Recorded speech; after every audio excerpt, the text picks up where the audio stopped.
Consider, if you will, that culinary delight, the sandwich.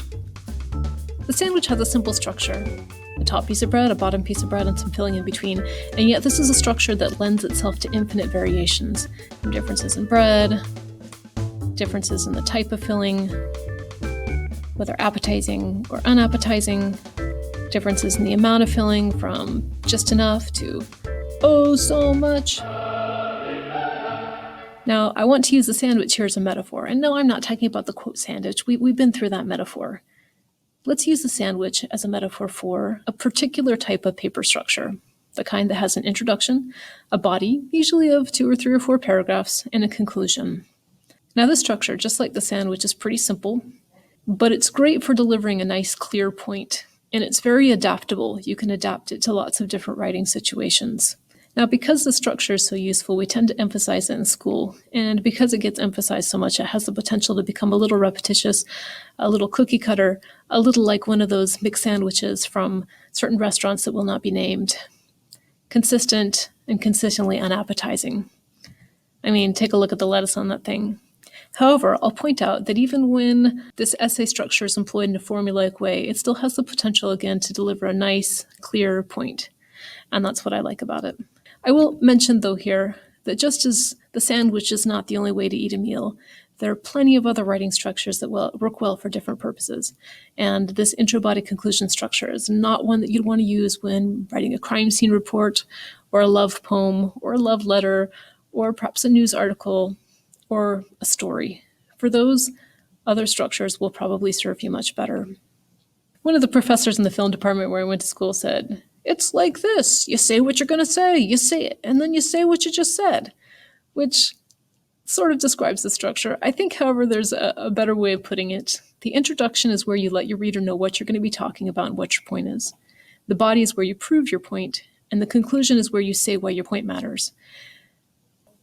In order to do these things, you absolutely need to know what your point is.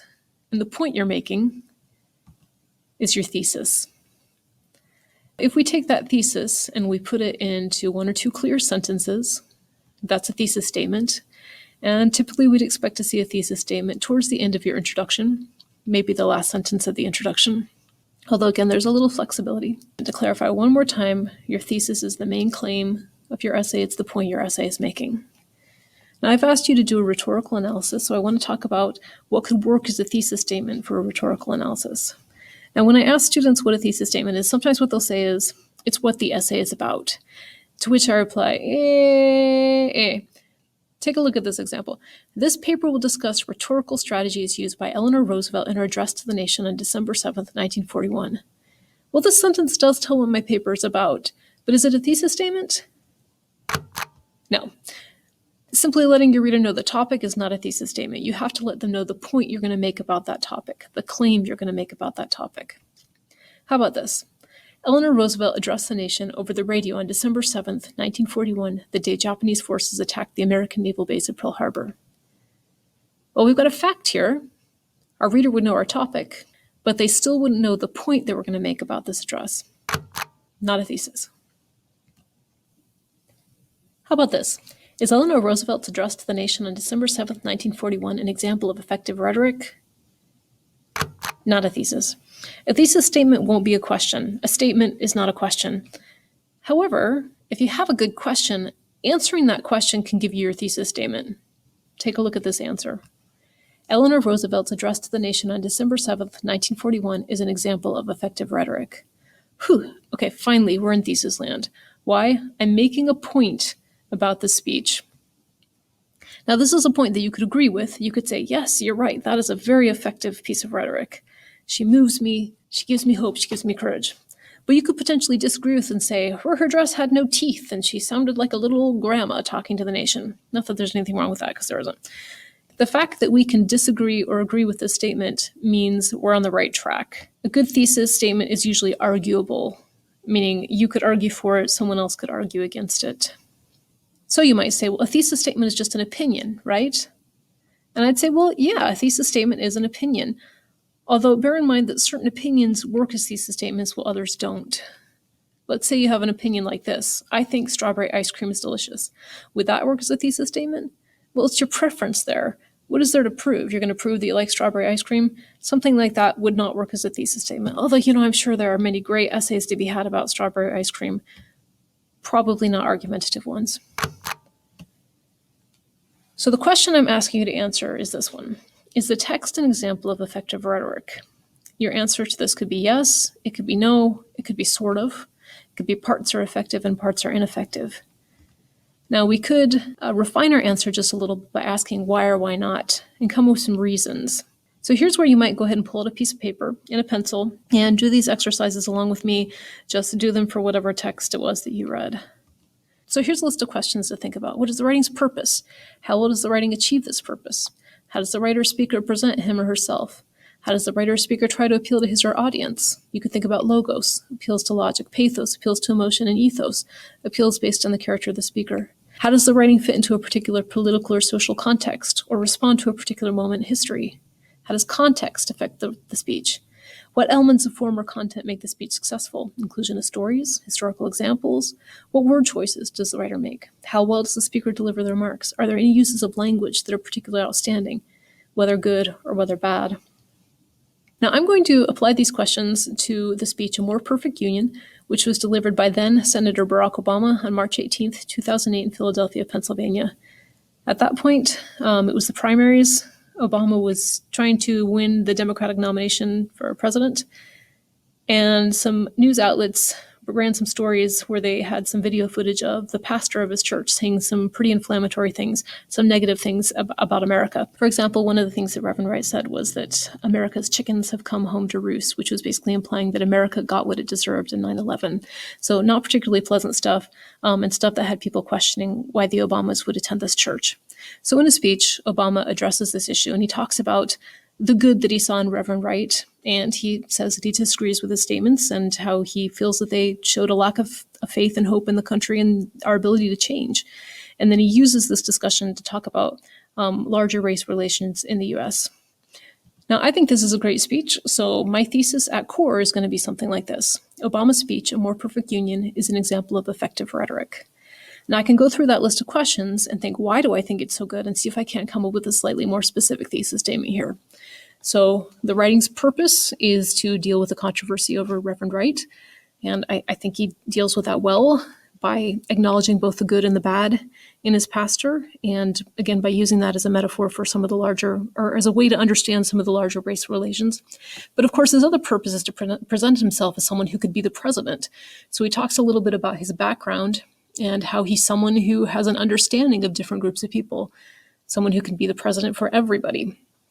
You can look for logos, ethos, pathos, it's in there, right? As far as how this writing fits into a particular political or social context, well, here we have a Black man running for president, and race was an issue in the campaign. Like it came up, it was something that had to be addressed. And then, of course, there was the immediate cause, which was the controversy over his pastor. We could think about elements of form or context here. So one thing that stands out to me is his use of personal examples of stories. When you're talking about concepts, big concepts of freedom or race or progress, they can quickly become very fuzzy. But if you can tie them to individual people, then that helps bring those fuzzy concepts into focus. And I think he does this really nicely. He also makes reference to the Constitution. That's the title of his piece, right? A More Perfect Union. And I think that provides a really nice way to frame what he says. With those thoughts in mind, maybe I'll refine my thesis statement a little bit here and say Obama's speech, A More Perfect Union, is an example of effective rhetoric because he successfully uses specific examples of real people to illustrate his larger concepts about America. I'm not married to this wording. It may change. So here's another variation that says something similar. Perhaps the most effective aspect of the speech is the way Obama uses specific examples of real people to illustrate his larger concepts about America. And when I put this thing into my introductory paragraph, I want it to feel like it belongs there, not just something that I've thrown in at the end. So I may tinker with my wording again then. And especially if, having thought through what I want to say in the paper, I've kind of sort of refined what I want to say, then that may affect the wording as well. As it fits into this particular introduction, here's what I've got. Obama's speech avoids lapsing into vague generalities or becoming just a string of sound bites because he gives flesh and blood examples of the larger concepts he discusses. The real-life examples he draws on, in particular those of himself, Reverend Wright and his grandmother, and Ashley, help clarify the contradictions embodied by real Americans and help make his call for unity seem more possible. So same basic concept again, but I have sort of tinkered with the idea there as a result of having made an outline, a plan for writing. Okay, so how else could we fill in the blank here? Well, maybe I could say it's an example of effective rhetoric because he successfully uses logos, pathos, and ethos to communicate his message. Now, some people might say that this thesis is a little bit broad, and that's true. But you know what? If you can go through and pick out examples of reason, emotion, and ethics or appeals based on the speaker's character, I will be completely happy with that.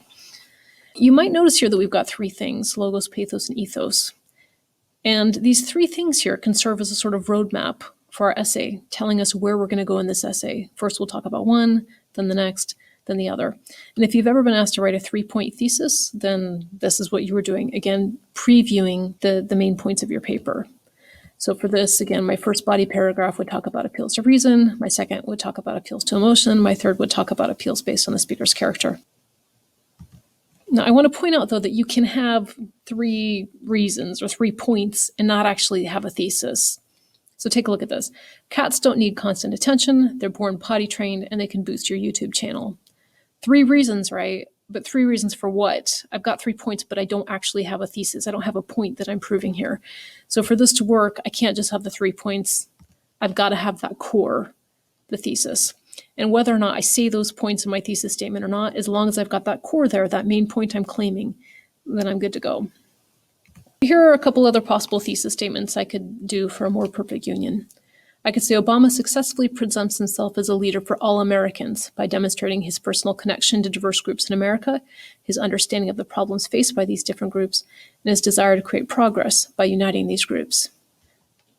So in this case, I do have those 3 things here: personal connection, understanding, and a desire to create unity.